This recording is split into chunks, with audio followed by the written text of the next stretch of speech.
Hello everyone, this is Haitham Javed, and in this video we are going to learn about the expansion of East India Company in India during the 1600s.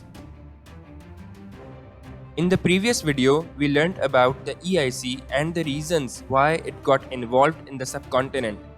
Now let us see how the traders became the rulers. In 1608, the first EIC ship landed at Surat, the coastal city in the province of Gujarat.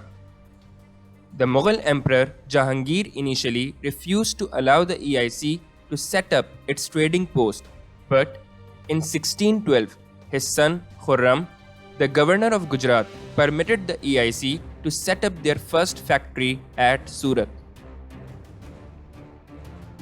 In 1639, the East India Company expanded towards the east coast and established a factory at Madras as well. But life was not the bed of roses for the EIC employees. They had to deal with hostile climatic conditions and their European competitors, French and the Portuguese as well.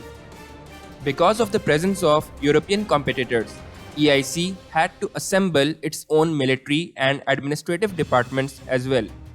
Soon, its factories were converted into forts.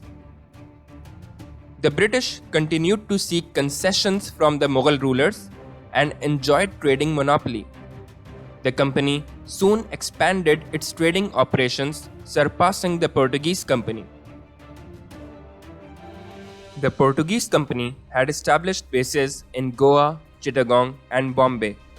But after the marriage of King Charles II of England with Princess Catherine of Portugal in 1661, the bases of Goa, Chittagong and Bombay were given to England as wedding gift. Calcutta became company's settlement in 1690 when an EIC employee, Job Charnock, purchased 3 villages from an Indian landlord and set up a trading post. From 1686 till 1690, the EIC kept on challenging the authority of Mughal Emperor Aurangzeb by refusing to pay taxes. However, after a few skirmishes, Aurangzeb was able to defeat the EIC and made them pay huge fines.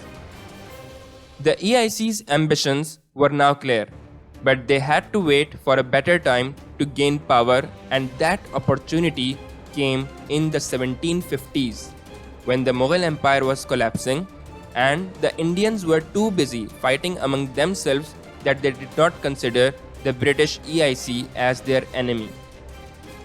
Next up would be EIC's annexations from 1750s till 1850s.